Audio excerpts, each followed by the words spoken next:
Hello guys! Welcome back to my channel. Okay, and awa po ng Diyos, meron na naman po tayong panibagong vlog. But before I start guys, please don't forget to hit the subscribe button kung hindi pa po kayo subscriber. And please click the notification bell para po updated kayo sa mga videos ko. Thanks in advance guys!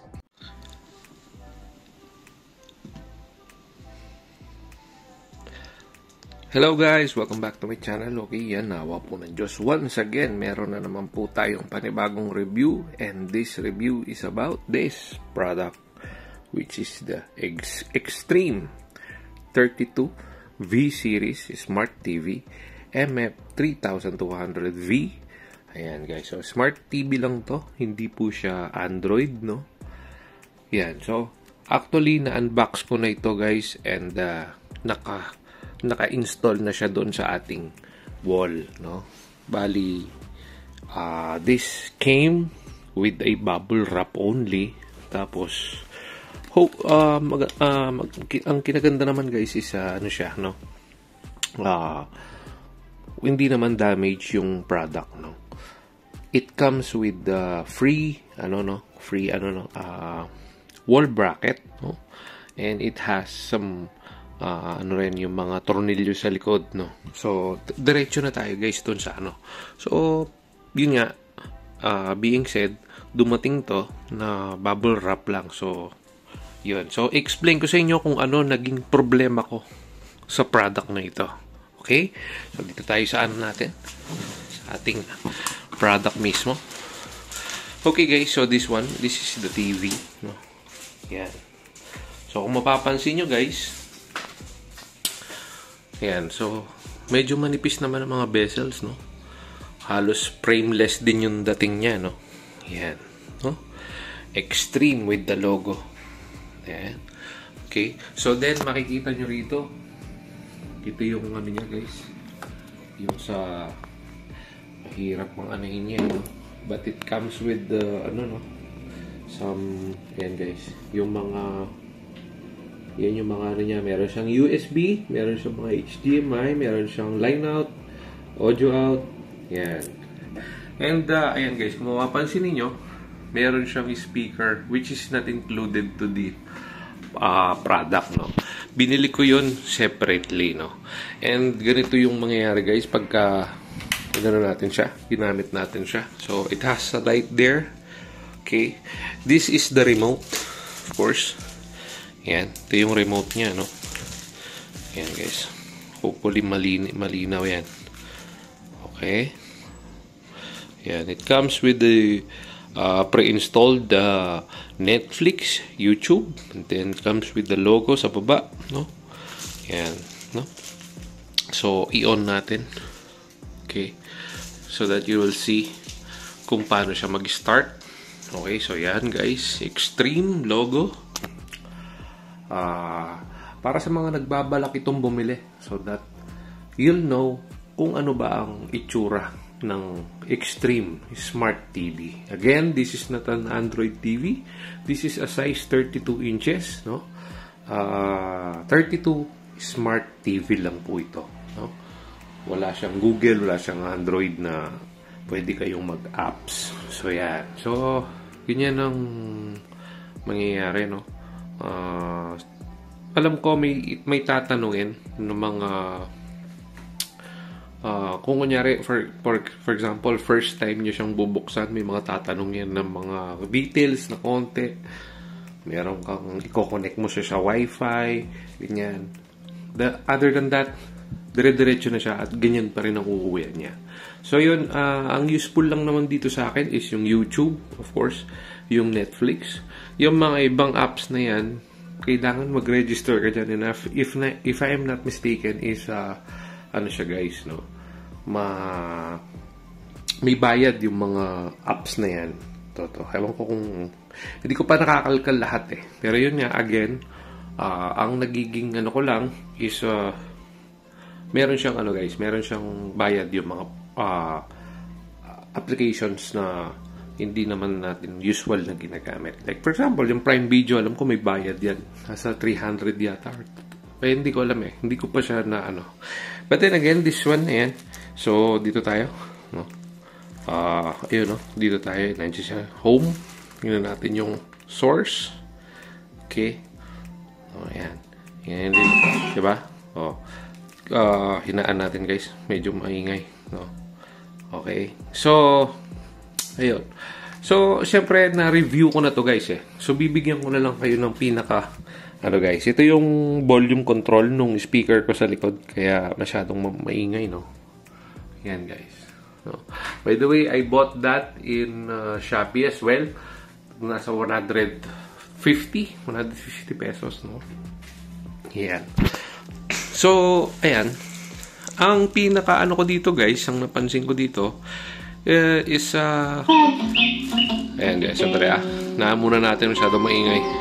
Kasabi lang ni Papa na ayaw ni Carmen. Hindi lang ayan. Kung mapapansin nyo guys, speaker ko lang yun, yung nandoon. Pero dito sa ayan. Lakasan natin siya sa Ayan. Okay. So, guys, i-mute muna natin yan. Na-mute ko na. Okay. So, basically, I have tried everything. Malinaw naman siya no? Ayan, kung mapapansin nyo, malinaw naman. Hindi siya ganun kalinaw compare sa ibang TV na nabili ko na before. Just like my Xiaomi here. Ayan guys, meron pa akong isang TV dito, Xiaomi. Okay. So, this is, ayan guys. Ito. Malinaw din kasi ito eh. Ito naman, Android yan. No? Xiaomi. Okay. Gagawin ko rin ng review yan guys soon. But for the meantime, dito muna tayo sa Extreme. So, ayan. I bought this one kasi siya yung brand na guys, na anong tawag dito? Siya yung brand na siya yung branded na TV na abot kaya, no?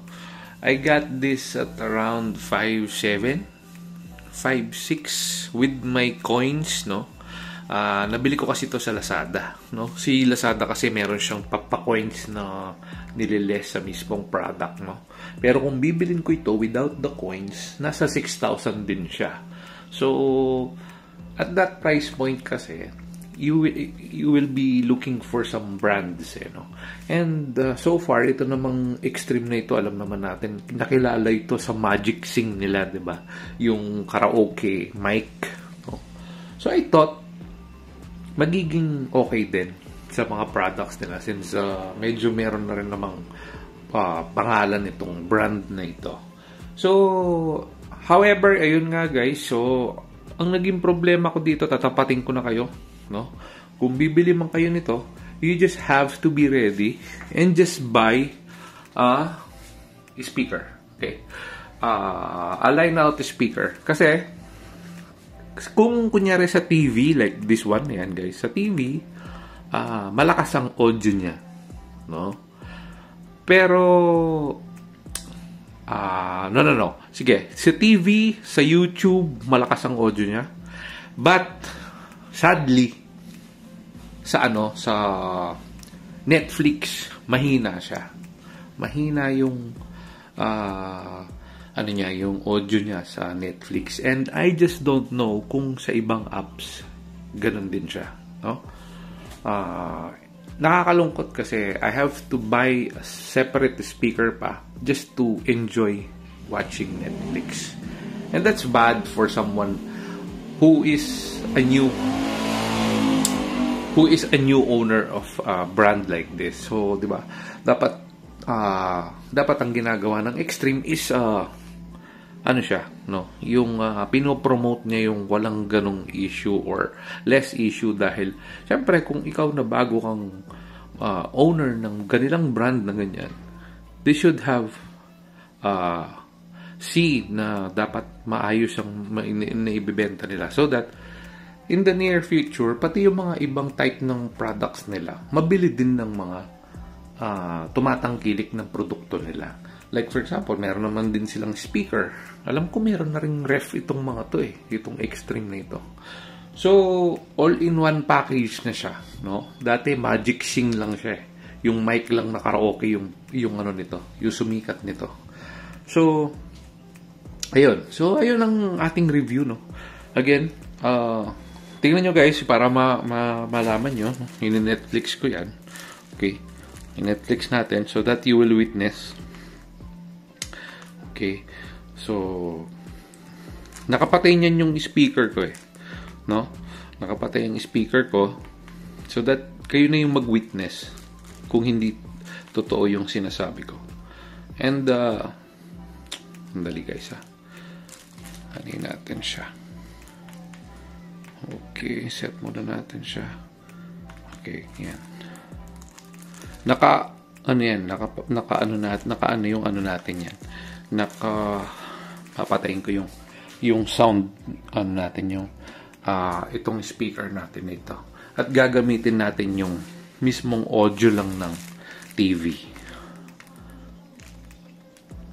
Yan guys.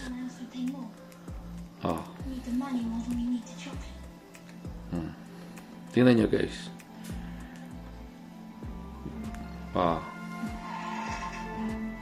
Yan guys. Kailangan itodo ko pa. See? Nakikita nyo ba? Yan. Kung kunyari guys, okay? So kung kunyari, meet muna natin. Kung kunyari guys, nasa 5 meters away ako, or for example, nakahiga ako, yung audio ko dyan guys, hindi ko na maiintindihan yung mga sinasabi ng mga character na yan. Unlike with Xiaomi, yung TV ko na sinasabi ko sa inyo, isa doon sa kwarto. Yun guys, pag dinaan ko pa lang sa 50 yung volume doon, either Netflix, YouTube, TV, or any apps, talagang malakas yung audio niya. And there's no need for speaker, for a third party speaker, no. Ayan na siya. Ito todo na, pero I cannot enjoy. Lalo na kunyari guys, nag-uusap-usap kayo, hindi mo na maintindihan yan. Ang mababasa nyo na lang dyan guys yung subtitles nila. 100 na yan guys. Dapat yan guys, sa 100 na yan, dapat na yan, yung todo na at sabog na yung volume. Pero pag ganyan guys, sa TV lang yan malakas. Kunyari, TV or YouTube, malakas yan. Pero sa ganito, wala. Unfortunately. Ayan. Then, medyo nahirapan din pala ako na ipawarranty ito. Although, meron silang mabilis yung mabilis naman yung reply ng mismong seller nito sa Lazada. Pero, hindi na rin kami binalikan. Nakakatuwa. Actually, napaka-unprofessional nung technician na tumawag sa amin ng Extreme. Sasabihin ba naman sa amin na kailangan daw, bilhin na lang daw kami ng speaker para daw malakasan yung audio ng Netflix. Which is very, guys, napaka-unreasonable, no? Ginawa niya kaming, guys, yung kumbaga ginawa niya kaming parang walang alam sa mga TV. Sinabi nga namin, bakit yung isang TV namin, hindi naman ganun, no? Talagang mayroong system or software issue or maybe hardware issue. Hindi natin masabi. Hindi ko siya masabi kung ano man ang naging problema nito. And sadly, kung bumili kayo nito sa Lazada, no, dahil it only came with a bubble wrap, no, ang nire-require para maibalik ito or para ma-return ng product na ito sa Lazada or sa kanila, sa warehouse or sa mismong seller is kailangan guys, bilan nyo pa siya ng wooden crate, no? Which is very unreasonable for buyers like us. Kasi siyempre hindi kami satisfied. So binabalik sana namin siya. Napagod na kaming lahat sa paghanap ng babalikan, which is specifically dapat sa JNT ang free returns nito. However, ang JNT, they require wooden crates, no? Tapos nung in-apply naman namin siya na self-arrange, hindi JNT ang pagbabalikan ng product, ang nangyari is pati pala yung mga iba like LBC, they also require wooden crate para lang daw sigurado na safe daw dumating yung product sa kanila. And pag self-arrange, kami daw ang magbabayad ng shipping fee, no?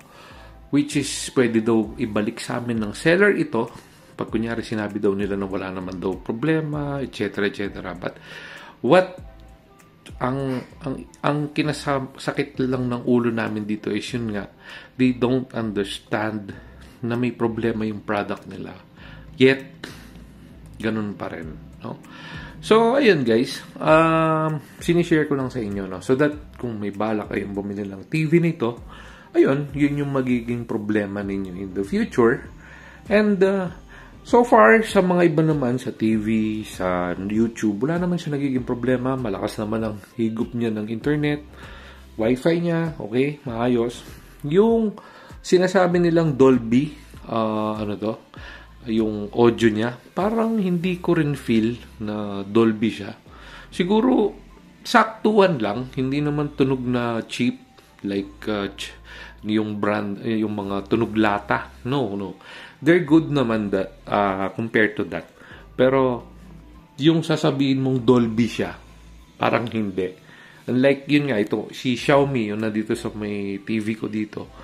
Itong Xiaomi TV namin ito, ramdam ko talaga yung pagka-Dolby niya. May dumadagundong, merong bass yung speaker. Hindi nga lang ganun kaganda, pero again, Dolby yan eh. So, yung clarity at saka yung ng audio, iba.